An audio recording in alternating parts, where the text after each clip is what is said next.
كما صليت على إبراهيم وعلى آل إبراهيم في العالمين إنك حميد مجيد. قال الله تبارك وتعالى في كلامه المجيد: أعوذ بالله من الشيطان الرجيم، بسم الله الرحمن الرحيم. فإذا جاءت الطامة الكبرى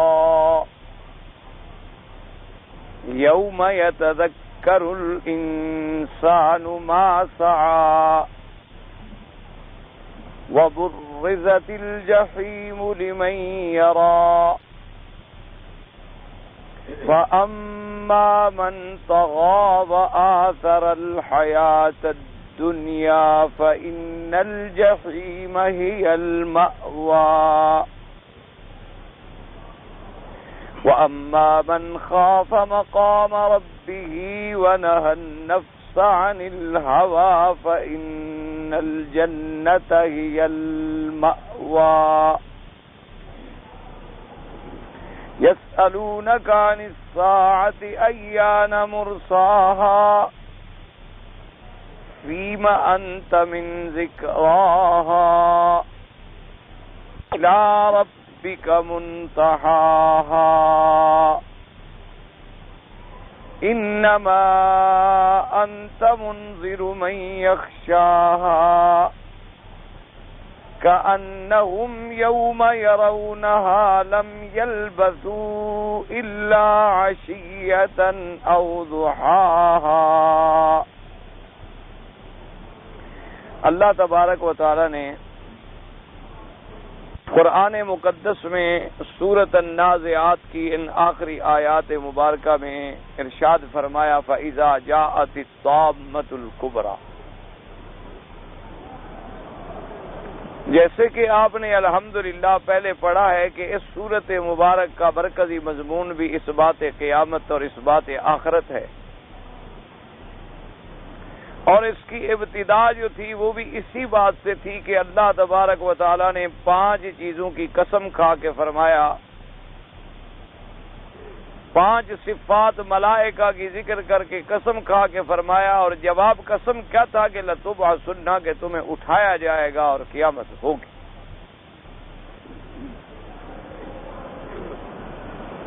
اسی لیے ابتداء صورت میں آیا تھا قسم کھانے کے بعد کہ وہ کب ہوگی؟ یوم ترجف الراجفۃ تتبعها الرادفہ، جس دن سور پھونکا جائے گا پہلا، اور اس کے بعد پھر سور پھونکا جائے گا دوسرا، اور پھر جب دوسرا سور پھونکا جائے گا اور لوگ قبروں سے کھڑے ہوں گے تو پھر کیفیت کا ذکر تھا کہ قلوب یومئذ واجفۃ، دل ڈرے ہوئے ہوں گے، ابصارها خاشعۃ، اور آنکھیں جھکی ہوئی ہوں۔ ان واقعات کے ذکر کرنے کے بعد پھر درمیان میں اللہ تبارک و تعالی نے واقعہ ذکر فرمایا حضرت موسیٰ علیہ السلام کہ هل اتاک حدیث موسیٰ۔ موسیٰ علیہ السلام کے واقعے کو ذکر کرنے کے اندر بھی یہی حکمت تھی کہ ایک تو حضور پاک کے زمانے میں جو یہود ہیں ان کا رد ہو، اور دوسرا اس میں تسلی تھی حضور صلی اللہ علیہ وسلم کے لیے کہ فاصبر کما صبر اولو العزم من الرسل، کہ آپ کفار مکہ اور مشرکین مکہ کی تکذیب اور اعراض سے مت گھبرائیں۔ یہ تو امم سالفہ، امم متقدمہ، امم کاذبہ کا پہلے سے یہی طریق ہے کہ حق والوں کی مخالفت کرتے ہیں۔ انہوں نے بھی حضرت موسیٰ علیہ السلام کی قدم قدم پر مخالفت کی، لیکن موسیٰ علیہ السلام صبر سے اپنے کام پہ جمے رہے۔ آپ بھی جمے رہیں، آپ ان کی مخالفت کو چھوڑیں۔ علماء نے لکھا ہے کہ قاعدہ یہ ہوتا ہے کہ اگر ایک مصیبت عام ہو جائے نا تو وہ بھی خود بخود ہلکی ہو جاتی۔ یعنی بطور مثال یوں میں عرض کروں کہ ایک آدمی کا بچہ بیمار ہو، اللہ سب کو شفا دے، اگر بیمار ہو تو بیچارہ بڑا پریشان ہوتا ہے کہ بھئی میرے بچے کو تکلیف ہو گئی ہے، بھاگ رہا ہے، دوڑ رہا ہے، انسان ہے۔ لیکن جب اس سے یہ پتہ چلے کہ نہیں یہ تو موسمی بخار ہے، بھائی سب کے بچے بیمار ہیں، جو بھی اس کو ملے وہ کہے کہ میاں میرے گھر میں بچہ بیمار ہے، وہ کہے میرے گھر میں بچہ بیمار ہے، یہ تو موسم ہے، کوئی ہوا چلی ہے، نزلہ زکام پھیلا ہوا ہے اور سب کو بخار ہے، تسلی ہو جاتی کہ اچھا کوئی نئی بات نہیں میرے لیے، یہ تو سب کے لیے ہے۔ حالانکہ بخار کم تو نہیں ہو گیا، اس کے بچے کا بخار نہیں اتر گیا، لیکن جب عام ہو گئی بات تو اس کی تخفیف ہو گئی، آسانی ہو جاتی ہے، ذہن پہ ایک بوجھ جو ہوتا ہے وہ اتر جاتا ہے۔ تو اگر اسی لیے آپ دیکھیں نا جی کہ جیسے اللہ نے قرآن میں فرمایا کہ اے ایمان والو ہم نے تمہارے اوپر روزے فرض کیے ہیں، یا ایھا الذین آمنوا کتب علیکم الصیام، اور ساتھ فرما دیا کما کتب علی الذین من قبلکم، جیسے پہلے لوگوں پر بھی ہم نے فرض کیے تھے۔ تم سمجھو کہ بھوکا رہنا، پیاسا رہنا، بیوی سے دور رہنا، شہوات سے دور رہنا، رفث سے دور رہنا، لغو سے دور رہنا بڑا مشکل ہوگا، تو پہلے لوگوں پر بھی روزے فرض تھے، کوئی نئی بات تو نہیں ہے۔ اسی طرح حضور پاک صلی اللہ علیہ وسلم کو انبیاء کے واقعات سنائے جاتے ہیں کہ حضور اگر آپ کی یہ مخالفت کرتے ہیں، آپ کے راستے میں کانٹے بچھاتے ہیں، نعوذ باللہ آپ کو ساحر اور جادوگر کہتے ہیں، آپ کے صحابہ کو تکلیفیں پہنچاتی ہیں، حضور نئی بات نہیں ہے، تو حضرت نوح علیہ السلام سے لے کر حضرت عیسیٰ علیہ السلام تک یہی ہوتا آیا ہے۔ اس سے پھر ایک تخفیف ہو جاتی ہے اور ایک تسلی ہو جاتی ہے، اس لیے اللہ تبارک و تعالی انبیاء علیہم السلام کے واقعات ذکر فرماتے ہیں۔ اور دوسرا اس میں عبرت ہوتی ہے کہ بھئی موسیٰ علیہ السلام کی قوم نے جب مقابلہ کیا تو نتیجہ کیا نکلا؟ بربادی اور ہلاکت۔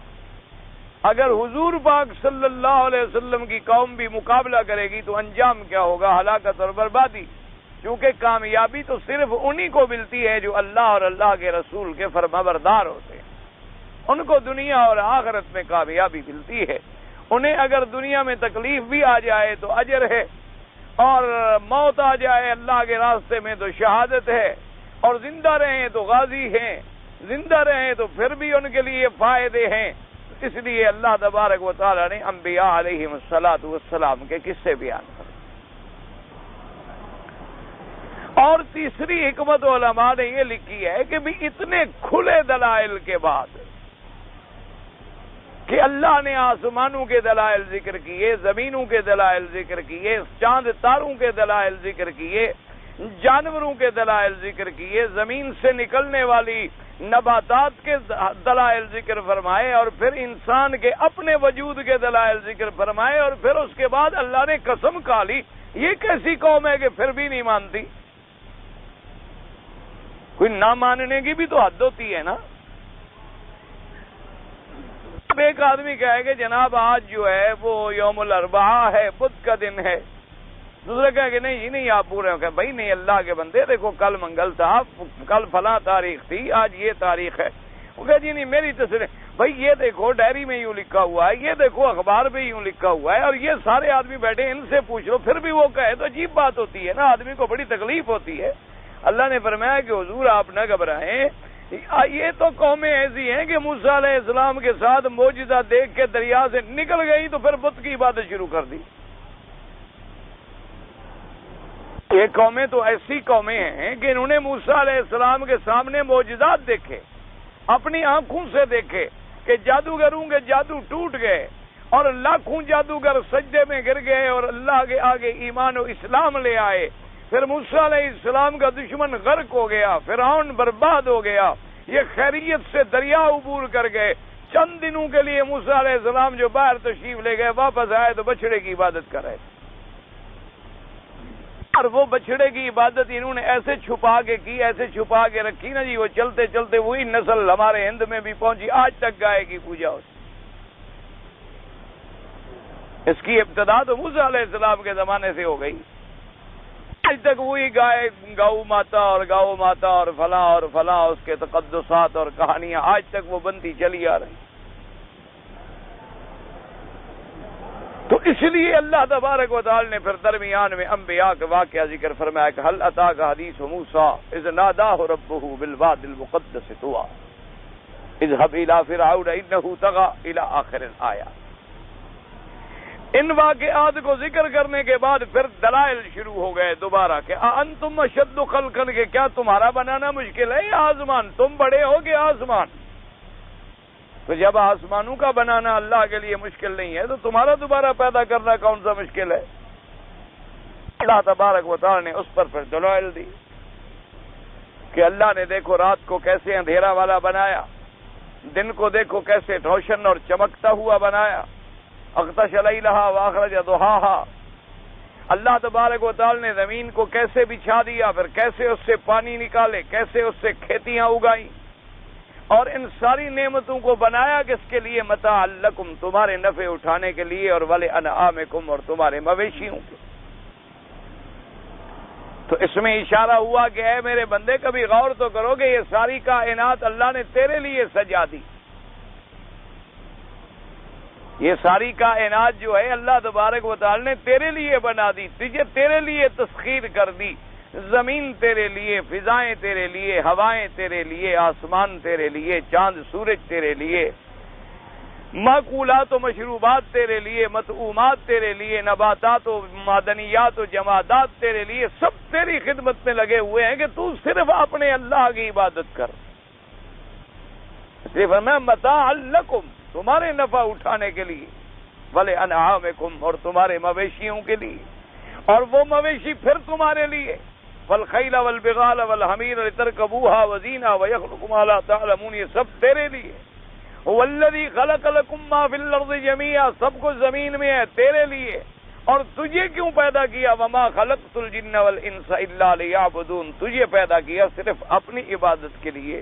تو اللہ تبارک و تعالی نے فرمایا کہ میرے بندے جب یہ ساری کائنات ہم نے تیرے لیے مسخر کر دی ہے، اور ہر چیز تیرے تابع ہو کے کام کر رہی ہے، اور جو تمہیں فائدہ پہنچائے فائدہ اٹھاؤ، فائدہ نہ پہنچائے ذبح کرو، کھا جاؤ۔ جب تک جانور تیرا فرما بردار ہے، دودھ دے رہا ہے، دودھ پیو۔ اب دودھ دینا چھوڑ رہا ہے، بوڑھا ہو گیا، اس کا ذبح کر لو، گوشت کھا لو، پکا لو۔ اس کی اگر چمڑا بھی بچ گیا، رنگ دو، اس سے جوتے بنا کے پہنو، اس کو بھی تمہارے استعمال میں لایا جائے گا۔ اللہ پاک نے فرمایا یہ ساری چیزیں تیرے لیے ہیں اور تو میرے لیے ہے، لیکن تو کیسا بندہ ہے کہ اتنی نعمتوں سے فائدہ بھی اٹھاتا ہے۔ اور یعنی آپ یوں اندازہ کریں نا کہ اللہ فرماتے ہیں کہ کیسا میرا نمک حلال انسان ہے، کھاتا میرا ہے، زمین میری پہ رہتا ہے، آسمان میرے کے نیچے بستا ہے، رات کی تاریکی میری میں آرام کرتا ہے، میرے دن کی روشنی میں کماتا ہے، اور پھر سجدے غیروں کو کرتا ہے اور مدد غیروں سے مانگتا ہے۔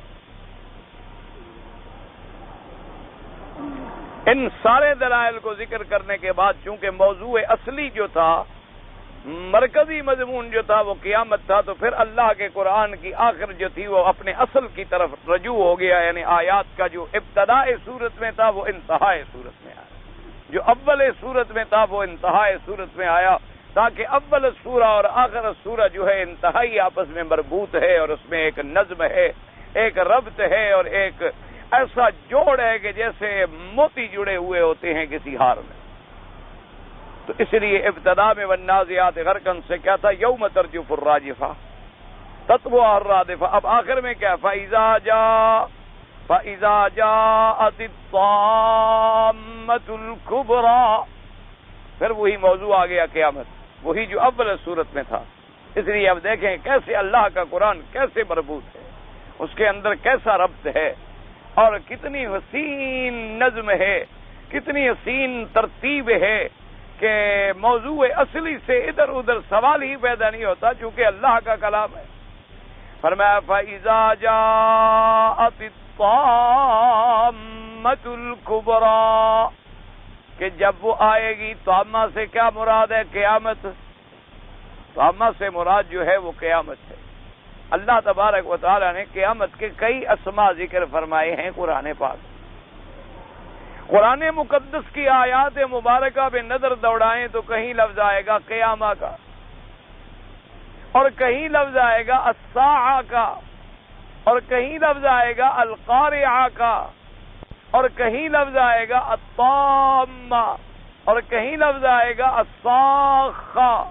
تو اللہ تبارک و تعالی نے قرآن مقدس میں قیامت کے بڑے اسماء لکھے ہیں، اور جو کثرت الاسامی جو ہو، زیادہ اسماء جو ہوں، تو وہ اس چیز کے بڑائی پر اور شرف پر اور عظمت پہ دلالت کرتے ہیں۔ اس لیے یہاں اللہ نے تامہ فرمایا اور مراد قیامت ہے۔ اما کیوں کہا گیا کہ ہر کام ہر عمل کی بالکل انتہا کر کے نتیجہ نکالنے والی ہے نا، تو تم کل عمل کل امر ہائل، ہر بڑے سے بڑا چیز۔ فرمایا فَإِذَا جَاءَتِ الطَّامَّةُ الْكُبْرَى يَوْمَ يَتَذَكَّرُ الْإِنسَانُ مَا سَعَى، یوم یتذکر الانسان، جس دن یاد کرے گا انسان کہ کیا کیا اس نے۔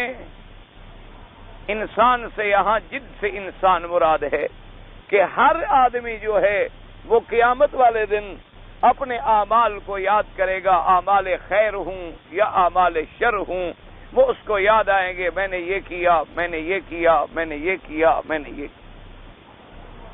اور یہ بھی خدا کی شان ہے، خدا کی قدرت ہے کہ انسان دنیا میں ایک کام کر کے بھول جاتا ہے، لیکن اللہ قیامت میں پھر سارا یاد دلا دیں، اس کو یاد بھی آ جائے گا اور پھر نامہ عمل بھی پڑھا دیں گے، تو بات ختم ہو گئی۔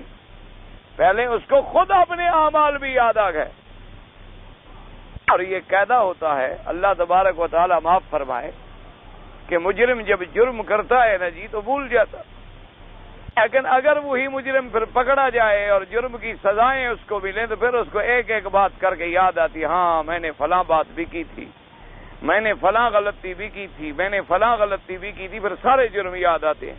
پھر کوئی آدمی ہمدرد جائے بھی صحیح ہمدردی کرنے کے لیے تو کہتا ہے بھائی کیا پوچھتے ہو یار، میرے بھی تو بڑے گناہ ہیں نا، میں نے بھی تو بڑا بڑا دنیا میں برائیاں کی ہیں نا، تو آج نتیجہ تو ایک نہ ایک دن بھگتنا تھا نا، تو آج میں اپنے انہی اعمال کے نتیجے بھگت رہا ہوں۔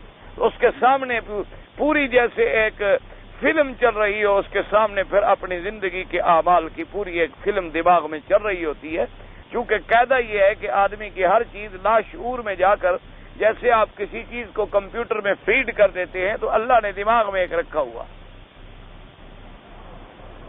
جیسے آج کل تو کمپیوٹر آ گئے نا، بات سمجھنی آسان ہو گئی کہ آپ اس نے میموریز اس کے اندر ہوتی ہے، آپ نے اس میں فیڈ کر دیا، وہ چیز محفوظ ہو گئی، آپ نے کئی سال کے بعد بھی انگلی لگائی تو سامنے آ گیا، شاشے پہ آ گیا، اسکرین پہ آ گیا کہ ہاں یہ بات تھی۔ اللہ نے بھی دماغ میں ایک شعور ہے، ایک لاشعور ہے، تو جو چیزیں یہاں سے نکل جاتی ہیں پھر وہ اس میں محفوظ ہو جاتی ہیں، تو پھر جب اللہ تبارک و تعالیٰ یاد دلائیں گے تو پھر وہ الٹی فلم شروع ہو جائے گی، تو پھر سارا کچھ یاد آنا شروع ہو جائے کہ ہاں میں نے یہ بھی کیا تھا اور میں نے یہ بھی کیا تھا اور میں نے یہ بھی کیا تھا۔ اس لیے فرماتی ہیں کہ جب وہ آئے گی طامۃ الکبریٰ یعنی قیامت، تو یوم یتذکر الانسان ما سعی وبرزت الجحیم لمن یری، اللہ نے فرمایا پھر ظاہر کر دیا جائے گا جہنم کو شخص کے لیے جو دیکھے۔ کیا مانا کہ جہنم تو پیدا ہو چکی ہے، لیکن اس دن اس کو ظاہر کر دیں گے اللہ تبارک و تعالی، اور یاد رکھیں اس کو سب دیکھیں گے، ہر انسان دیکھے گا، چاہے مومن ہو چاہے کافر، مسلمان بھی دیکھے گا اور کافر بھی دیکھے گا۔ اور پھر اللہ تبارک و تعالیٰ کی یہ بھی قدرت ہے کہ پھر ہر آدمی صرف دیکھے گا نہیں، گزرے گا بھی، چاہے کافر ہے چاہے مسلمان ہے۔ وَإِن مِّنكُمْ إِلَّا وَارِدُهَا، اللہ نے فرمایا تم میں سے کوئی بھی ایسا نہیں جو نہ گزرے اس پر، سب کو گزارنا ہوگا اللہ تبارک و تعالی۔ لیکن فرق یہ ہے کہ مومن تو گزر جائے گا، اس کا تو صرف مرور ہوگا، اور کافر جو ہے وہاں ہمیشہ کے لیے رہ جائے گا، وہ نکل نہیں سکے گا۔ اب مومن کو کیوں گزارا جائے گا؟ تاکہ اللہ کا شکر بڑھ جائے، کہ جب اتنے بڑے عذاب کو آنکھوں سے دیکھ کے گزرے گا پھر کہ اللہ تیرا کتنا شکر ہے کہ میں اس بلا سے بچ گیا۔ تو یہ قاعدہ ہوتا ہے کہ جب اس کو وہ دکھایا جائے گا، اس کے دکھانے کا مقصد یہ ہوگا کہ اس کا شکر جو ہے اور بڑھ جائے۔ ثم ننجی الذین اتقوا ونذر الظالمین فیہا جثیا، اللہ فرماتے ہیں پھر اپنے ڈرنے والوں کو تو اس سے نجات دے دی اور نکال دیا، حتیٰ کہ حدیث مبارک میں آتا ہے کہ بعض مومن تو ایسے گزر جائیں گے جیسے کوئی بجلی گزر جاتی ہے، اور بعض مومن ایسے گزریں گے کہ جہنم چیخ پڑے گی کہ اللہ میاں جلدی گزاریں کہیں میری آگ نہ بجھے، ورنہ آگ تو بجھے گی تو نہیں۔ یعنی مقصد ہے ان کا اتنا اثر ہوگا، ان کے ایمان کا اتنا بڑا مرتبہ ہوگا۔ اسی لیے تو حضور پاک نے تشبیہ دی تھی نا، جیسے ایک حدیث مبارک میں آتا ہے کہ حضرت عبداللہ ابن مسعود رضی اللہ تعالی عنہ جو جلیل القدر صحابی ہیں اور صحابہ میں بہت بڑے فقیہ ہیں، جن کو اللہ نے حضور کے فرامین مبارکہ کی خصوصی فہم اور تفقہ عطا فرمایا تھا، ایک دفعہ آپ کھجور پہ چڑھنے لگے تو پنڈلیاں آپ کی بڑی پتلی تھی، خفیف قسم کی پنڈلیاں تھی، کمزور آدمی تھے، تو بعض صحابہ ہنسنے لگے کہ دیکھو بھی کیسی بریک بریک پنڈلیاں ہیں، تو انہوں نے فرمایا اچھا تم میرے عبداللہ ابن مسعود کی پنڈلیوں کو بڑا کمزور سمجھ رہے ہو، اس کی ایک پنڈلی ساری دنیا کے اگر عمل تولے جائیں تو یہ بھاری ہو جائے گی، یہ تو اتنے بڑے شان اور مرتبے والا میرا صحابی رضی اللہ تعالی عنہ۔ اسی لیے امام ابو حنیفہ رحمۃ اللہ علیہ حضرت عبداللہ ابن مسعود کی روایات کو ترجیح دیتے ہیں کہ ان کو اللہ نے فقہ کا فن عطا فرمایا تھا، تفقہ عطا فرمائی تھی، اور تفقہ نہ ہو اور فقہ نہ ہو تو بات ختم ہو گئی، اس کے بعد تو پھر انا للہ و انا الیہ راجعون۔ اسی لیے تو قرآن مقدس نے بھی انہی چیزوں پہ زور دیا ہے کہ بھی ایسے لوگ ہونے چاہیے جو اللہ کے دین کو سمجھیں، جن کو اللہ کے دین کی سمجھ۔ تو بہرحال میرے کہنے کا مقصد یہ تھا کہ پھر جہنم جو ہے اس کو ظاہر کر دیا جائے گا کہ سب دیکھیں، اب مومن دیکھیں گے تو بس اللہ کا شکر بجا لائیں، اور کافر دیکھیں گے جب عذاب کو تو پھر لازمی بات ہے ان پر کیا گزرے گی، اللہ معاف فرمائے۔ اس لیے فرماتے ہیں وَبُرِّزَتِ الْجَحِيمُ، یعنی اظہارا ظاہر کر دیا، لِمَن یَرَا۔ اب اس کے بعد اللہ تبارک و تعالیٰ فرماتے ہیں دو انسانوں کی کیفیات کا ذکر کیا، فَأَمَّا مَن طَغَىٰ وَآثَرَ الْحَيَاةَ الدُّنْيَا فَإِنَّ الْجَحِيمَ هِيَ الْمَأْوَىٰ۔ اب یہ اشقیاء کا ذکر ہے، فَأَمَّا مَن طَغَىٰ، جو شخص حد سے نکل گیا، جو شخص حد سے تجاوز کر گیا، وَآثَرَ الْحَيَاةَ الدُّنْيَا، اور جس نے زندگی دنیا کو ترجیح دی اور آخرت کو بھول بیٹھا، اس کا نتیجہ کیا نکلے گا، فَإِنَّ الْجَحِيمَ هِيَ الْمَأْوَىٰ، تحقیق پھر وہ جہنم ہی اسی کا ٹھکانہ اور لوٹنے کی جگہ ہے۔ اللہ تبارک و تعالیٰ باپ فرمائے، اللہ تبارک و تعالیٰ نے دو لفظوں میں خلاصہ بیان کر دیا کہ آدمی بگڑتا کیوں ہے، سرکش ہو جاتا ہے، آدمی طغیان میں آ جاتا ہے، آدمی تجاوز کر جاتا ہے، حدود سے حدیں پھلانگ لیتا ہے، اور یہ سارا کچھ کرتا کیوں ہے؟ فرمایا کہ حب، جیسے کہ حدیث پاک میں آتا ہے کہ حضور نے فرمایا حب الدنیا رأس کل خطیئۃ، آپ نے فرماؤ کما قال، فرمایا کہ یہ دنیا کی جو محبت ہے نا، یہ ہر برائیوں کا جڑ ہے، بنیاد ہے۔ بس دنیا کی محبت آئی اور بندہ گیا، دنیا کی ہوس آ گئی اور ہر وقت پیسہ پیسہ پیسہ پیسہ پیسہ، اسی چکر میں پڑا ہوا ہے، نہ حلال کا فکر ہے، نہ حرام کا فکر ہے، نہ ربا کا کوئی فرق ہے، نہ تجارت کا کوئی فرق ہے، نہ چوری کا کوئی فرق ہے، نہ ڈاکے کا کوئی فرق ہے، نہ رشوت کا کوئی فرق ہے، بس پیسہ ملے پیسہ ملے، بھیا یہی زندگی ہے۔ اور آج کل نعوذ باللہ یعنی لوگ بڑے فخر سے کہتے ہیں یار تم کیا سوچ رہے ہو، دنیا میں عزت ہی پیسے کی ہے، پیسے والے کی عزت ہوتی ہے۔ پیسے والے کی کیا عزت، اصل تو عزت اس کی ہوتی ہے نا کہ جس کو اللہ عزت دے۔ کتنے پیسے والے مر گئے جن کا نام بھی تمہیں نہیں آتا، کتنے پیسے والے مر گئے، کتنے سرمایہ دار مر گئے، کتنے وڈیرے مر گئے، کتنے جاگیردار مر گئے، کتنے صنعت کار مر گئے، کتنے کارخانے دار مر گئے، تمہیں کسی کا نام یاد ہے؟ لیکن ایک چھوٹا سا بچہ جو بکریاں چرا رہا ہے اس سے بھی پوچھو بلال تو کہے گا یار حضرت بلال کہو، بڑے بدتمیز آدمی ہو بلال بلال کہہ رہے ہو، حضرت بلال کہو۔ حضرت بلال ہمارے حضور کا عاشق تھا، صحابی تھا، حبش کے رہنے والا تھا، سیاہ رنگ تھا، بڑی قربانیاں دی، اسلام کے لیے جان لڑا دی اس نے۔ ایک یعنی جنگل میں رہنے والے آدمی سے پوچھو وہ بھی جانتا ہے۔ کسی سے نام لو حضرت ابو بکر کہا یار سیدنا ابی بکر کہو، حضور کا خلیفہ ہے، حضور کا ساتھی ہے، کیا کہہ رہے ہو؟ سیدنا عمر، سیدنا عثمان، سیدنا علی، سیدنا حسن، سیدنا حسین، سیدنا ابن عباس، سیدنا عبداللہ ابن مسعود رضوان اللہ علیہ۔ اور یہ آپ صحابہ تک نہ چلے جائیں، اپنے قریب دیکھ لیں، آج بھی دنیا اللہ کے اولیاء کو یاد رکھتی ہے، ان کی قبروں پہ فاتحہ پڑھتی ہے۔ کبھی کوئی کسی کارخانے دار کی قبر پہ گیا ہے؟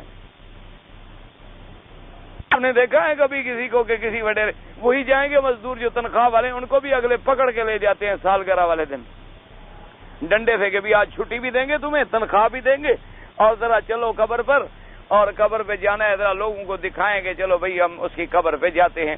اچھا وہ جانے والے بھی کوئی فاتحہ شاتحہ نہیں پڑھ رہے ہوتے، وہ بھی کھڑے ہوتے ہیں، اللہ میاں ساری زندگی یہ ظالم ہمیں کھاتا رہا ہے، اچھا ہوا مر گیا، جان چھوٹ گئی ہماری، ہم تو ویسے ڈنڈے کے زور سے پیسے لینے کے لیے آئے ہوئے ہیں، ورنہ ہمیں کیا ضرورت ہے اس کی قبر پہ آنے کی۔ لیکن کسی اللہ کے ولی کی قبر پہ آدمی گزرے تو کہتے اللہ ان کے درجات بلند فرما، ان پہ اپنی کروڑوں رحمتیں نازل فرما، یا اللہ ان کی رفع شان عطا فرما، اللہ تبارک و تعالی ہمیں ان کے نقش قدم پہ چلنے کی توفیق عطا فرما، ہمیں ان کی تابع بنا، ہمیں ان کا فرما بردار بنا۔ وجہ کیا ہے آخر؟ کیونکہ للہ العزت ولرسولہ وللمؤمنین، اللہ نے فرمایا عزت تو اللہ کے لیے ہے، اللہ کے رسول کے لیے ہے، ایمان والوں کے لیے۔ تم نے جس کو عزت سمجھ رکھا ہے یہ عزت نہیں ہے۔ مشکل تو یہی ہے نا کہ ہم ایک ایسے دھوکے میں پڑ گئے ہیں کہ ہم نے شراب کو حقیقت سمجھ لیا ہے، ہم نے رات کو دن بنا لیا ہے اور دن کو رات بنا لیا ہے۔ اب اللہ ہی ہمیں ہدایت عطا فرما دے تو وہ قادر ہے، ورنہ اور تو کوئی کچھ نہیں کر سکتا ہے۔ اس لیے فرمایا کہ اس شخص کا انجام کیا ہوگا، فَأَمَّا مَن طَغَىٰ وَآثَرَ الْحَيَاةَ الدُّنْيَا فَإِنَّ الْجَحِيمَ هِيَ الْمَأْوَىٰ، فرمایا جہنم ہی بس اس کا ٹھکانہ ہے۔ اب اس کے مقابلے پہ یہ تو وہ شقی تھا نا، بدبخت، وَأَمَّا مَنْ خَافَ مَقَامَ رَبِّهِ وَنَهَى النَّفْسَ عَنِ الْهَوَىٰ فَإِنَّ الْجَنَّةَ هِيَ الْمَأْوَىٰ، اور فرمایا کہ وہ شخص جو اپنے مقام اپنے رب سے ڈر گیا اور جس نے روکا اپنے نفس کو خواہشات اور ہوا سے، فرمایا جنت ہی اس کا ٹھکانہ ہے، جنت ہی اس کا ماوا لوٹنے کی جگہ ہے۔ اما من خاف مقام ربہ، اس کے اندر مفسرین نے فرمایا دو قولیں یاد رکھیں، ایک تو یہ ہے کہ اپنے اللہ کی مقام عظمت جلال ہیبت، اس کی جبار ہونا قہار ہونا، اس سے ڈر گیا، اور بعض علماء نے فرمایا کہ نہیں، مقام ربی کا معنی یوم یقوم الناس لرب العالمین، کہ وہ قیامت کا دن ہوگا جب لوگ اپنے پروردگار عالم کے سامنے پیشی میں کھڑے ہوں گے، تو جس کو اس پیشی والا دن یاد ہے، اس کا خوف دل میں آ گیا، دل میں خوف آ گیا، پھر اس نے کیا کیا، وَنَهَى النَّفْسَ عَنِ الْهَوَىٰ، اور پھر اس نے روکا اپنے نفس کو ہوا سے، ہوا بنا خواہشات۔ اس لیے علماء نے لکھا ہے کہ نفس کو ہوا سے روکنے کے تین منزلیں ہیں، تین صورتیں ہیں۔ پہلی صورت تو یہ ہے کہ انسان کے خواہشات اور تخیلات میں کچھ ہوتا ہے، لیکن آدمی اپنی ان تخیلات کو جھٹک دیتا ہے عقیدے کے بارے میں، لیکن وہ اپنے اللہ پر ایمان لاتا ہے۔ خواہش تو ہوتی ہے نا کہ میں ایسے خدا کو مانتا ہوں جس کو میں نے دیکھا بھی نہیں، میں ایسے خدا کی عبادت کر رہا ہوں جس کی مجھے زیارت بھی نہیں ہوئی، جس کو میں نے آج تک دیکھا نہیں ہے، اور اس کے بجائے یہ جو لوگ کر رہے ہیں بتوں کی کم سے کم دیکھ تو رہے ہیں، یہ جو کر رہے ہیں اللہ کے انبیاء کی ان کو دیکھ تو رہے ہیں، جو اولیاء کی کر رہے ہیں ان کو دیکھ تو رہے ہیں۔ ہم نے تو ایسے خدا کو مانا، ہم نے تو دیکھا ہی نہیں اور دیکھ سکتے بھی نہیں۔ تو یہاں اس نے اپنے نفس کی مخالفت کی، اس نے کہا نہیں، جو اللہ کا حکم ہے، جو قرآن کا حکم ہے، جو انبیاء کا حکم ہے وہ برحق ہے۔ اللہ کو بندہ کوئی نہیں دیکھ سکتا جب تک کہ وہ قیامت میں خود اپنا دیدار نصیب نہ کرائے۔ تو اپنے نفس کی مخالفت کر دی اور اپنے آپ کو اللہ اور اللہ کے قرآن کے تابع کر دی۔ ایک مرتبہ تو یہ ہوتا ہے، کیونکہ اس کی وجہ یہ ہے نا کہ نفس کو تو یہ چیزیں بڑی بڑی عجیب نظر آتی ہیں نا۔ اب دیکھو نا جی، ویسے بھی آدمی مثال کے طور پر کہ ایک آدمی انبیاء علیہم الصلاۃ والتسلیم کا میلاد مناتا ہے، تو میلاد میں جناب وہ گھر سجاتا ہے اور مجلسیں بناتا ہے اور درود شریف پڑھتا ہے اور قصیدے ہوتے ہیں اور نعت خوانیاں ہوتی ہیں، خیرات ہوتی ہے، اور مقصد اس کا کیا ہوتا ہے کہ بھئی آخر وہ ذات پاک جس کے لیے اللہ نے ساری کائنات کو سجایا ہے اور جن کی وجہ سے ہمیں ہدایت ملی ہے، اسی دن میں پیدا ہوئے تھے، تو آج ہم ان کی کم از کم یاد تو منا لیں، طبیعت تو چاہتی ہے۔ تو اب جناب جھنڈیاں لگا رہا ہے اور خوشیاں کر رہا ہے اور جناب گھروں کو دھو رہا ہے اور پاک کپڑے بچھا رہا ہے اور اپنی طرف سے کوئی مولوی، کوئی نعت خواں، کوئی اچھے اچھے لوگوں کو بلا رہا ہے، پھر جناب قصیدے شروع ہوئے اور پھر ایک منزل آ گئی تو پڑھتے پڑھتے حضور کے شان کے لیے کھڑا ہو رہا ہے کہ جی ہم تو حضور کی شان کے لیے. اب نفس تو ان چیزوں کو کر کے خوش ہوتا ہے، ان چیزوں کو کر کے خوش ہوتا ہے نا کہ دیکھو بھائی، آخر لوگ اپنے بچے کی سالگرہ مناتے ہیں، لوگ اپنے بیٹے کی سالگرہ مناتے ہیں، بھائی کی سالگرہ مناتے ہیں، میں اللہ کے نبی کی نہ مناؤں؟ عجیب بات ہے. اللہ کے پیغمبر ہیں، آخر ان کی ولادت پر اگر ہم نے ایسی خوشی کر لی ہے تو کیا ہو گیا؟ آدمی بچے کی ولادت پہ خوشی نہیں کرتا، اپنے بھائی کی ولادت پہ خوشی نہیں کرتا. بھائیوں کے گھر میں اور ساری دنیا کے بچے حضور کے ایک قدم کے برابر بھی نہیں ہو سکتے، جوتے کے برابر بھی نہیں ہو سکتے. تو لہذا وہ ایک نفس کی تمنا یہ ہوتی ہے. لیکن جو مومن ہوتا ہے وہ کہتا ہے کہ بھائی اگر یہ دین ہوتا تو کم از کم صحابہ بھی تو کرتے. وہ کہتا ہے نفس تو کہتا ہے کہ اچھی بات ہے، لیکن اگر ہم تاریخ کا مطالعہ کریں تو یہ مسئلہ چلا تو نصرانیوں سے ہے کہ سب سے پہلے نصارہ نے مشرق کو اپنا قبلہ بنا لیا. جیسے آپ کا قبلہ ہے نا کعبہ، اسی طرح جتنے نصرانی ہیں وہ جہاں سے سورج نکلتا ہے نا اسی طرف کھڑے ہو کے عبادت کرتے ہیں. ان کا قبلہ جو ہے وہ مشرق ہے. اس کی وجہ کیا ہے؟ وہ کہتے ہیں نہیں یہاں ہی سے تو سورج نکلتا ہے، یہاں ہی سے تو نور پھیلتا ہے. اور اصل بات یہ ہے کہ جب حضرت عیسیٰ علیہ السلام پیدا ہونے کا وقت آیا تو ان کی والدہ جو تھی وہ مشرق کی جانب میں ایک جگہ تھی، وہیں بیٹھی تھی جہاں جبریل علیہ السلام آئے. تو انہوں نے کہا کہ اچھا اسی لیے بی بی صاحبہ بھی تو مشرق کی طرف. عیسیٰ علیہ السلام پیدا ہو گئے تو ان کو اردن کی جو نہر ہے، نہر الاردن، ان میں جا کے نہلایا. جب وہ پاک صاف ہو گئی بی بی صاحبہ بچے کو نہلاتے ہیں نا، دلاتے ہیں، اسی کے دن انہوں نے کہا ہاں یہ یوم الغطاس ہے، یہ نہانے کا دن ہے. اس دن جو ہے نا غوطہ لگانا جو ہے نا یہ پاک ہونے کی دلیل ہے. اسی لیے حضرت عیسیٰ علیہ السلام کو اس غوطے والے دن کو آج تک یہ یوم الغطاس کے نام سے مناتے ہیں. اور جو عیسائی ہوگا اس کو باقاعدہ جناب غسل دیتے ہیں، اس پہ رنگ ڈالتے ہیں، رنگ چڑھاتے ہیں نصرانیت کا، جیسے کہ آج تک ہندو کرتے ہیں اسی طرح نصرانی کرتے ہیں. انہوں نے کہا یوم الغطاس منا لیا. اب جس دن عیسیٰ علیہ السلام جس جگہ پیدا ہوئے تھے اسی دن کو تاریخ کی ابتدا بنا کے تاریخ میلادی رکھ لی کہ اسی دن عیسیٰ علیہ السلام پیدا ہوئے تھے. وہاں سے یہ چلتی آئی. اسی طرح آج بھی دیکھیں کہ سب سے زیادہ ڈے منانے والی قوم دنیا میں جو ہے وہ نصرانی ہے. سب سے زیادہ ڈے دنیا میں وہی مناتے ہیں کہ یہ فلاں دن ہے، یہ فلاں دن ہے، یہ فلاں دن ہے. اور جناب یہ ہمارے ہالیڈیز ہیں، اور یہ ہمارے بڑے چھٹی کے دن ہیں، اور یہ ہمارے بڑے مقدس دن ہیں. اور جب ان کا بچہ پیدا ہو باقاعدہ اس تاریخ کو یاد رکھتے ہیں. پھر پہلا سال آئے گا تو پہلی سالگرہ، پھر دوسری سالگرہ، پھر تیسری سالگرہ. پھر کیک بنائیں گے، کیک بنا کے جناب ماشاءاللہ اس پہ جتنے سال گزر گئے اتنی شمع جلائیں گے. اور پھر اس بچی کو لائیں گے، چاہے وہ چھوٹی سی بیچاری بچی کیوں نہ، اسی کے ہاتھ سے وہ چھری لگا کے وہ کیک کاٹیں گے اور بچے جناب کھیلیں گے اور تماشا. یہ ساری چیزیں نصرانیوں سے آئیں، آتے آتے مسلمانوں میں داخل ہو گئی. ہم نے کہا یہ بھی دین ہے، ہم نے اسی کو ہم نے بھی دین بنا لیا، ورنہ اس کا دین سے تو کوئی تعلق نہیں تھا، اس کا تو ایمان و اسلام سے کوئی تعلق نہیں تھا. اسی طرح یہ باتیں ابتدا ہوئی نصرانیوں سے. نصارہ کے بعد پھر حضور کا زمانہ آ گیا، پھر وہ دب گئے. 600 سال کے بعد پھر دور آیا ایک. 600 سال کے بعد پھر ایک بادشاہ گزرا مظفر الدین، وہ بھی مصر کے علاقے کا بادشاہ تھا. اس نے پھر وہ اسی باتوں کو پھر مولد کو زندہ کیا. تو یہ باتیں جو تھی نا اس لیے یہ لوگوں میں گھر کر گئی. اب طبیعت تو چاہتی ہے نا کہ ہم ایسا کریں کہ معراج کی رات منائیں اور ہم جناب حضور صلی اللہ، لیکن اسلام کی تھیوری کو یہ نہیں سمجھ سکے کہ بھئی وہ تو لوگ منائیں جن کے پاس ایک دن ہو. اسلام کے اندر تو ہر سال جو ہے رمضان کا پورا مہینہ ہے، پھر رمضان کے آخری 10 دن ہیں، پھر لیلۃ القدر کی رات ہے، پھر عشرہ ذی الحجہ ہے، پھر حضور پاک کی ولادت کا دن ہے، پھر حضور کو جس دن نبوت ملی اصل تو وہ دن منانے کا ہے جب قرآن اترا. اصل تو وہ ہے دن منانے کا جب قرآن پاک اترا میرے پاک نبی محمد مصطفیٰ صلی اللہ علیہ وسلم پہ.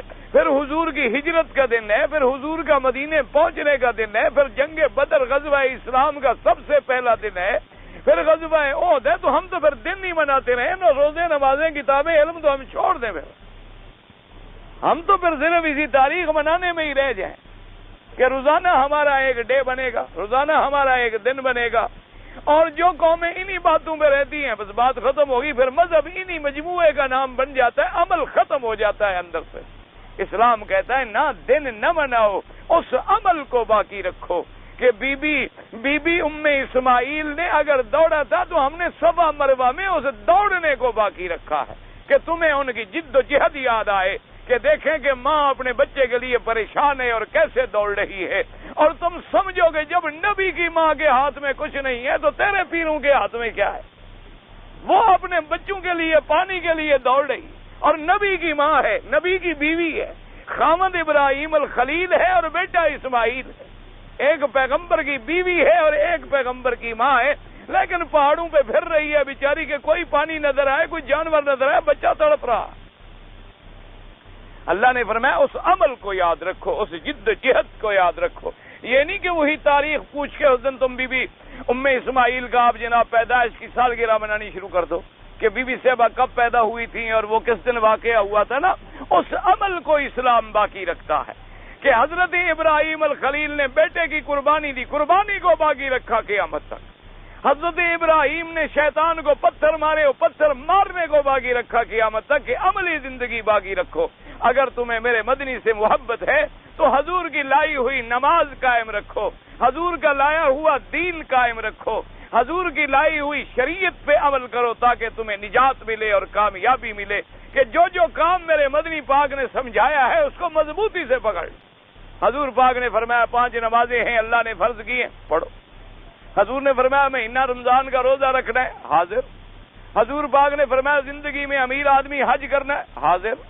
اللہ نے فرمایا، حضور نے فرما دیا، سمجھا دیا کہ بھائی اگر اللہ نفع دے دے، گھر کا خرچہ ورچہ رہائش وغیرہ نکال کے جو نفع بچے 2.5% زکات دینی، حاضر۔ تو ان عام اسلام کہتا ہے ان تاریخ کو نہیں، اس عمل کو باقی رکھو، اس عمل کی زندگی کو باقی رکھو۔ اسی لیے ہے نا کہ عمل سے زندگی بنتی ہے، جنت بھی جہنم بھی۔ عمل سے زندگی بنتی ہے، جنت بھی جہنم بھی۔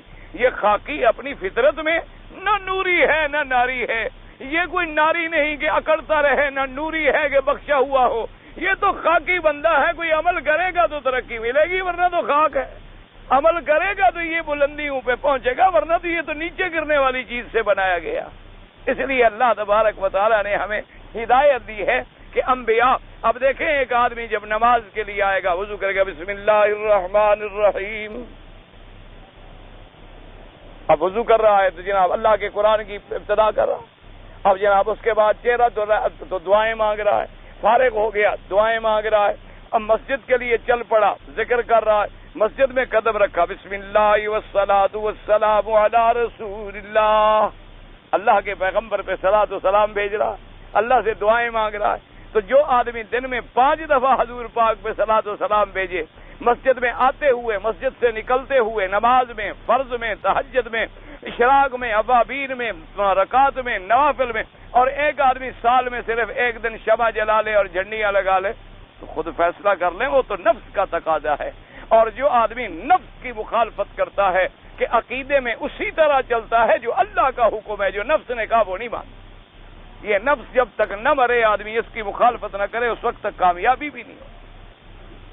ایک درجہ یہ ہے، دوسرا درجہ یہ ہے، فرمایا علماء نے وَنَهَى النَّفْسَ عَنِ الْهَوَىٰ، اب دوسرا مرتبہ کیا ہے کہ نفس تو خواہش کرتا ہے گناہوں کی، نفس تو خواہش کرتا ہے دولت ملے، حرام ملے، شراب ملے، عورت ملے، عیاشی ہو اور جناب آزادی ہو اور جو مرضی آئے کرتے رہیں، کوئی روکنے والا، پوچھنے والا، ٹوکنے والا نہ ہو، لیکن اس نے اپنے نفس کو روکا نہیں، بھئی یہ حرام ہے، شراب حرام ہے، یہ چیز حرام ہے، غیر عورت حرام ہے، یہ رشوت حرام ہے، یہ ربا حرام ہے، یہ سود حرام ہے، مخدرات حرام ہیں، یہ منشیات حرام ہیں، غیر عورت کا دیکھنا بھئی حرام ہے، بھئی کسی کا دھوکہ دینا بھئی حرام ہے، غیبت کرنا بھئی اپنے حرام کو روکا، اپنے نفس کو روکا کہ نہ میں ایسا کام نہیں کرتا۔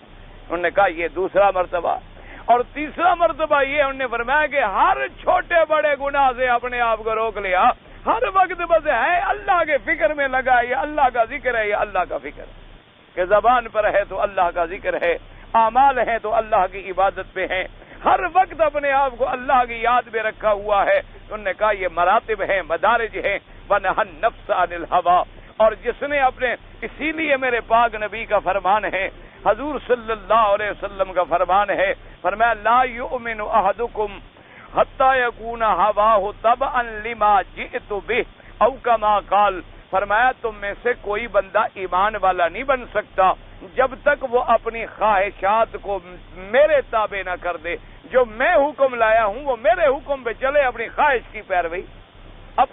کی پیروی نہ کرے۔ اپنی خواہش تو ہر آدمی کو یہ ہوتی ہے کہ ابھی جائیں ذرا کھیلیں کودیں سیر کریں باہر نکلیں، اور لیکن اللہ کا نبی فرماتے مغرب پڑھو، عشاء پڑھو، نماز پڑھو، روزہ رکھو، عبادت کرو، یہ کرو، تو اس نے اپنی خواہشوں کو جب تک میرے تابع نہ کر دے، اپنے خیالات اور حوث کو میرے تابع نہ کر دے، فرمایا اس وقت تک تو ایمان بھی نہیں آ سکتا، اس وقت تک تو وہ مومن بھی نہیں ہو سکتا۔ اس لیے فرمایا وَنَهَى النَّفْسَ عَنِ الْهَوَىٰ، اور فرمایا جس کو یہ مرتبہ حاصل ہو گیا اس کے لیے کیا، فَإِنَّ الْجَنَّةَ هِيَ الْمَأْوَىٰ، اللہ نے فرمایا پھر جنت ہی اس کا گھر ہے، لوٹنے کی جگہ ہے۔ اچھا، اکثر مقامات پہ لوٹنا اس لیے کہ جیسے کہ آدمی اپنے گھر میں لوٹا ہے، اللہ نے جنت بنائی جو مومنین کے لیے، تو اپنے گھر میں لوٹا رہے ہیں، اور پھر ہمارا باپ جس گھر میں تھا تو اسی کے تو ہم وارث ہیں۔ ہر آدمی اپنے باپ کا ورثہ لیتا ہے، آدم علیہ السلام کا گھر جو جنت پہ تھا، تو جب ہم جنت میں جائیں گے تو اپنے باپ کی جائیداد میں چلے گئے۔ اگر ہم حلالی بنیں گے تو بیٹے بھی وارث بھی بنیں گے، اگر بیٹا حرامی ہو تو جائیداد سے ختم ہو گیا، بیٹا کافر بنے گا تو جائیداد کا میراث ختم ہو گیا۔ اس لیے ہمیشہ فرمایا کہ ہے البابا، جنت ہی پھر ان کا ٹھکانہ ہے، جنت ہی ان کے لوٹنے کی جگہ ہے، جنت ہی ان کا مرجع اور ماوا ہے۔ فرمایا آپ دیکھیں پھر وہی بات، یسألونک عن الساعۃ ایان مرساہا، اللہ نے فرمایا میرا مدنی صلی اللہ علیہ وسلم آپ سے پوچھتے ہیں کہ وہ قیامت کی گھڑی کس دن ثابت ہوگی، کس وقت ظاہر ہوگی، کس وقت واضح ہوگی۔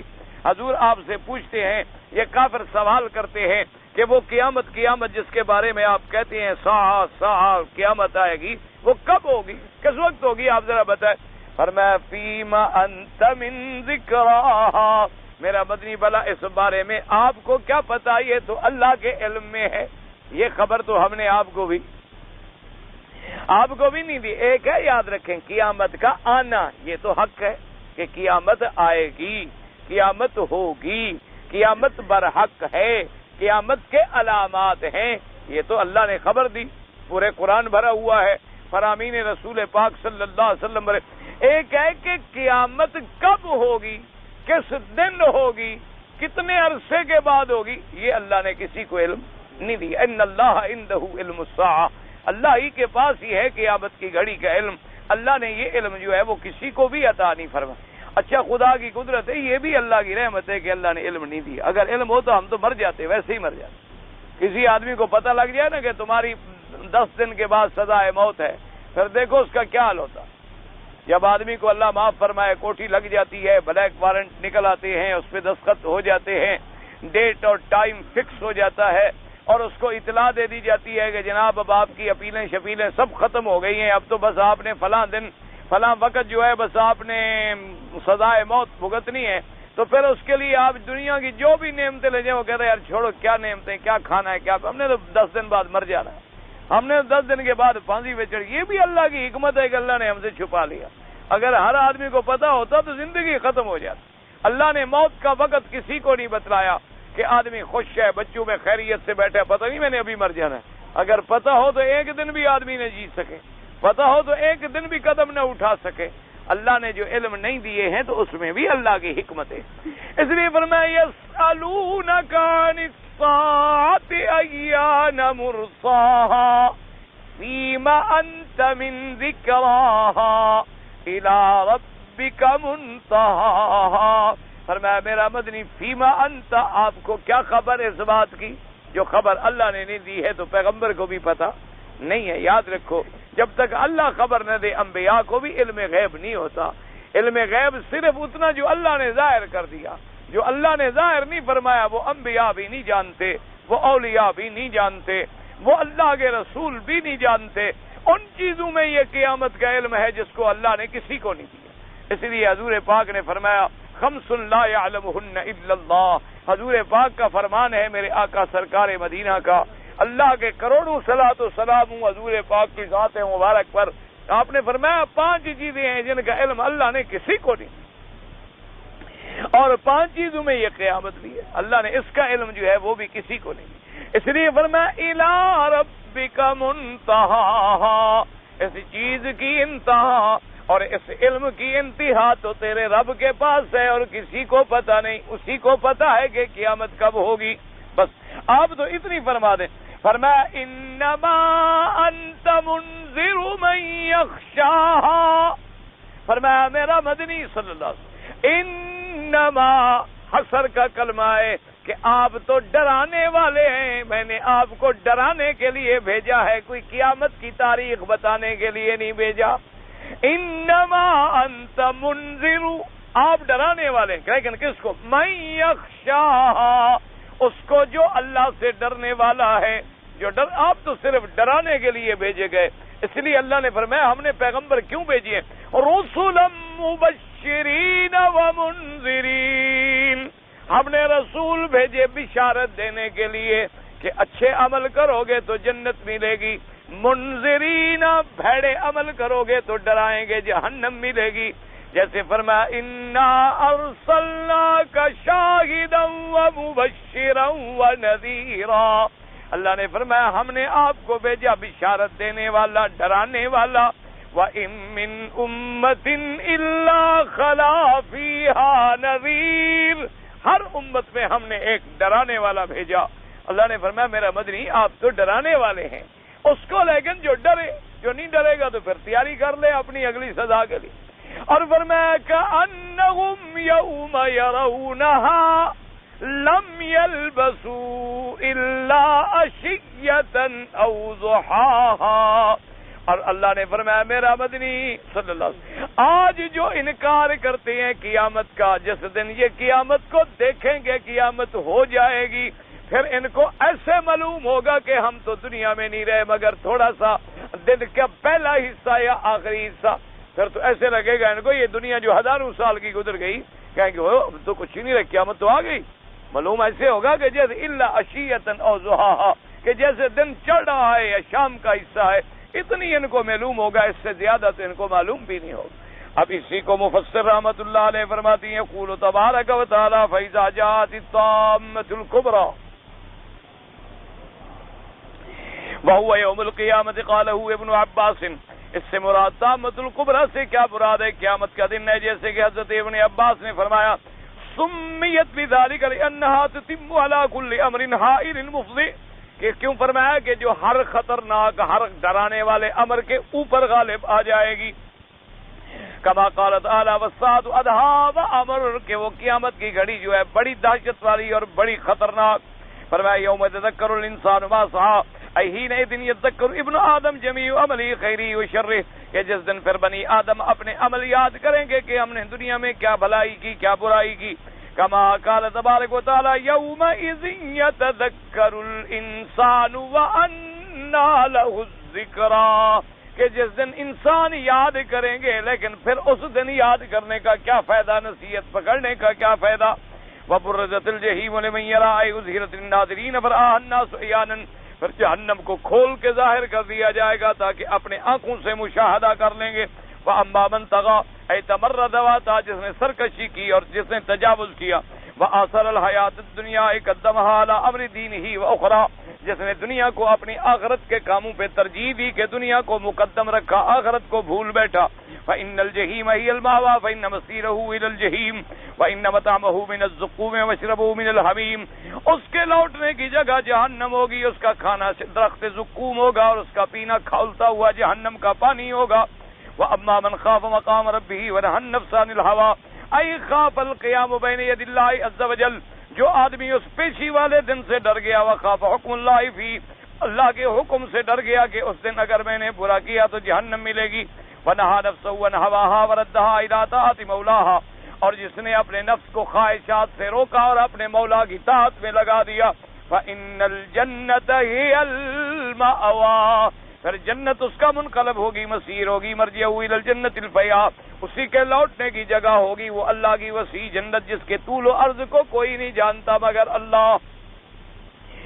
ثم قال تبارك وتعالى يسألونك عن الساعة أيان مرساها فيما أنت من ذكرها إلى ربك منتهاها أي ليس علمها إليك قیامت کی گھڑی کا پتہ جو ہے آپ کی طرف علم نہیں، ولا إلى أحد من الخلق کسی بندے کو بھی علم نہیں، بل مردہ ورجع إلى الله عز وجل یہ تو لوٹ جائے گی ہر چیز اللہ کی طرف، هو الذي يعلم وقت حالت تعین اسی کی ذات جانتی ہے کہ قیامت کب ہوگی، جیسے فرماتی ہیں دوسری آیت میں ثقلت فی السماوات والارض لا تأتیکم الا بغتہ، نہیں آئے گی قیامت مگر اچانک، اور اس کے بعد فرمائے یسألونک کأنک حفی عنہا قل انما علمها عند اللہ، اللہ نے فرمایا میرا بدنی آپ سے پوچھتی ہیں کہ قیامت کب ہوگی، گویا کہ آپ اس کے جاننے والے ہیں، حالانکہ قیامت کی تعیین کا علم جو ہے ما سوا اللہ کے کسی کو نہیں ہے۔ فرمایا وقال ها هنا الى ربك منتهاها ولهذا لما سأل جبریل رسول اللہ صلی اللہ علیہ وسلم وقت الساعة قال ما المسؤول عنها بعالم من السائل، جیسے کہ حدیث سے مبارک میں آتا ہے کہ حضرت جبریل علیہ السلام صحابہ کو تعلیم دینے کے لیے انسان کی شکل میں آ کے حضور کی خدمت میں بیٹھے اور سوال پوچھنے لگے، تو اسی وقت سوال میں حضور سے حضرت جبریل نے پوچھا کہ حضور قیامت کب ہوگی، تو حضور نے فرمایا بھئی پوچھنے والا جو ہے نا بتانے والا کو پوچھنے والے سے زیادہ نہیں جانتا، یعنی جیسے آپ نہیں جانتے میں بھی نہیں جانتا، قیامت کی تعیین کا علم جو ہے وہ تو اللہ کو ہے اور کسی کو نہیں ہے کہ قیامت کب ہوگی۔ اور اس کے بعد فرماتی ہیں جناب قولہ تعالی انما انت منذر من یخشاها اے انما بعثتک تنذر الناس تحذر من باس اللہ، اللہ نے فرمایا میرا مدنی صلی اللہ علیہ وسلم ہم نے آپ کو بھیجا ہے کہ آپ لوگوں کو ڈرائیں، آپ لوگوں کو اللہ کے عذاب سے ڈرائیں، آپ کا کام انذار ہے، آپ کا کام تبشیر ہے، آپ کا کام قیامت کی تعیین کے وقت سے نہیں ہے۔ فمن خشی اللہ وخاف مقامہ، جو اللہ سے ڈر گیا اور اللہ کی پیشی والے دن سے ڈر گیا، اللہ کے وعید سے ڈر گیا، تبعک فافلح وانجح، اور جس نے آپ کی اتباع کی وہ کامیاب ہو گیا اور فلاح پا گیا۔ والخیبۃ والخسار علی من کذبک وخالفک، اللہ نے فرمایا بربادی اور تروٹا اس انسان کے لیے ہے جس نے میرا بدنی آپ کا انکار کر دیا، اتباع نہ کی۔ بس آپ ڈرائیں، آپ اللہ کے بارے میں خبر دیں، آپ اللہ کی جنتوں کے بارے میں بشارت دیں، اللہ کے جہنم کے بارے میں انہیں ڈرائیں اور توحید کی دعوت دیں، رسالت کی دعوت دیں، عوامر اللہ کے بیان فرمائیں، جو مانے گا وہ کامیاب ہوگا، جو نہیں مانے گا وہ تروٹے میں جائے گا۔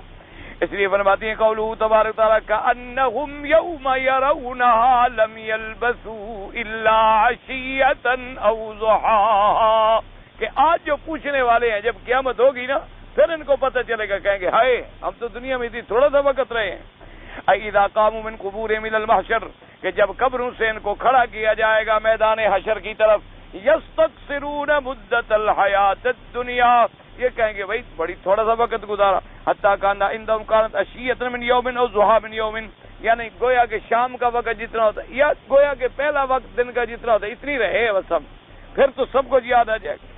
کأنہم یوم یرونہا لم یلبثوا الا عشیۃ او ضحاہا، اما عشیہ وما بین الظہر الی غروب الشمس، عشیہ کہتے ہیں کہ ظہر سے لے کر شام کے سورج ڈوبنے تک، اور پہلا وقت جو ہے سورج کے نکلنے سے لے کر یعنی زوال ہونے تک وہ ضحیٰ کہلاتا ہے۔ او ضحیٰ ما بین طلوع الشمس الی نصف النہار، وقال قتادہ وقت دنیا فی اعین القوم حین اعین الاخرہ، مفسر رحمۃ اللہ علیہ فرماتے ہیں کہ حضرت قتادہ فرماتی ہیں کہ جب یہ قیامت کا معائنہ کریں گے، اپنی آنکھوں سے حشر دیکھیں گے، میدان حشر دیکھیں گے اور قیامت دیکھیں گے، ان کو معلوم ہوگا کہ یا تو قبر میں ہم نے کل اتنی وقت گزارا، یا یہ ہے کہ کل دنیا کا ٹائم ہی اتنی تھا، یار بڑی تھوڑی مدت تھی قیامت تو آ گئی۔ اللہ نے فرمایا جو آج پوچھ رہے ہیں نا اس دن تو پھر ان کا یہ عالم ہوگا، آج تو کہتے ہیں نا جی کب قیامت ہوگی، ہزاروں سال گزر گئے ابھی تو نہیں آئی، لیکن جب قیامت آ جائے گی پھر تو کہیں گے یار ہم تو دنیا میں رہے ہی کچھ نہیں۔ اللہ تبارک و تعالی آپ کو مجھے ہر مسلمان کو اپنی اور حضور صلی اللہ علیہ وسلم کی اطاعت نصیب فرمائے۔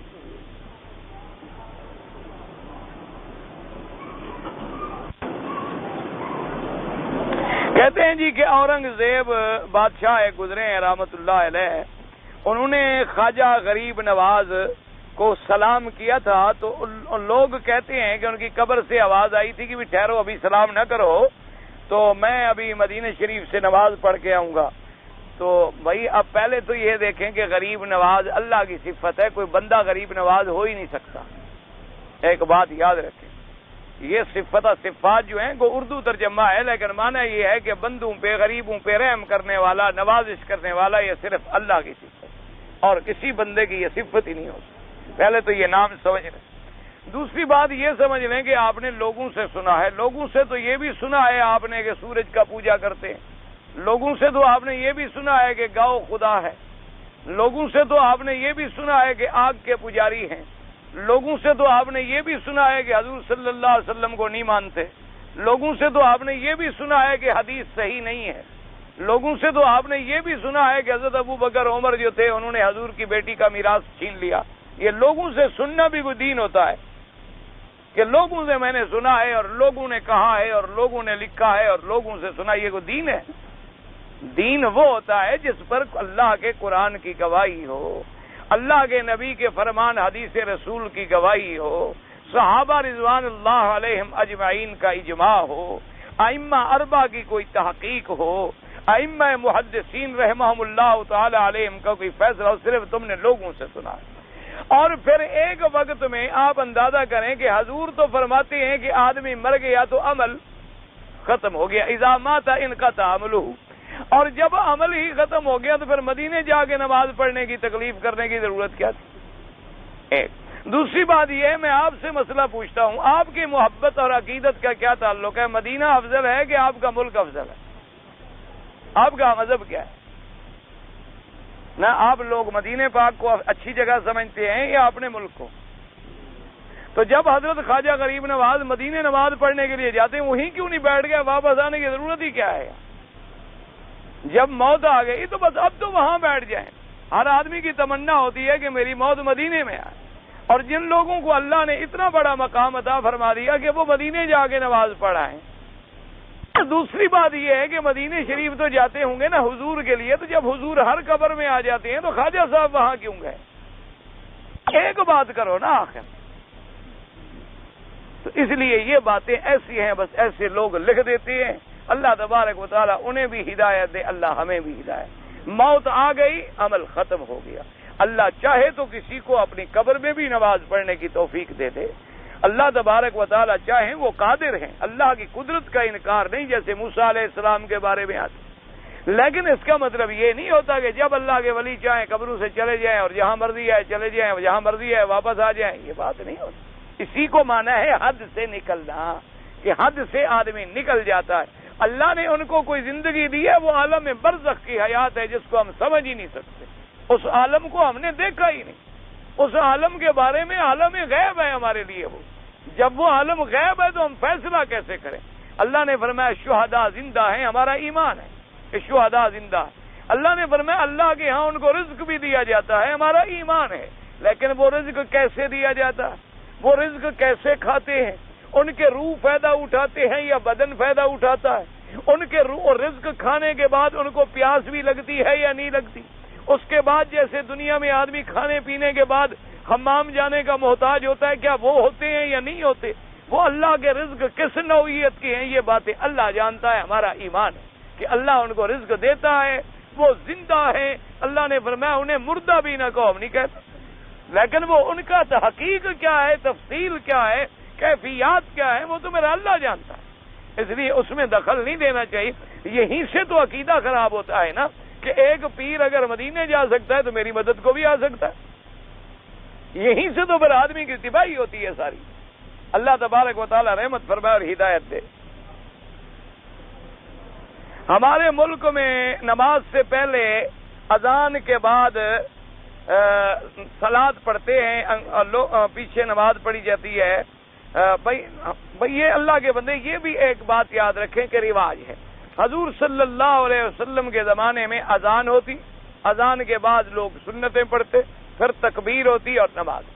اس کے علاوہ نہ کوئی صلاۃ نہ سلام نہ حضور کے زمانے میں پڑھا گیا، نہ سیدنا ابی بکر، نہ سیدنا عمر، نہ سیدنا عثمان، نہ سیدنا علی، نہ سیدنا حسن، نہ سیدنا حسین، نہ آل بیت رسول رضوان اللہ علیہم اجمعین.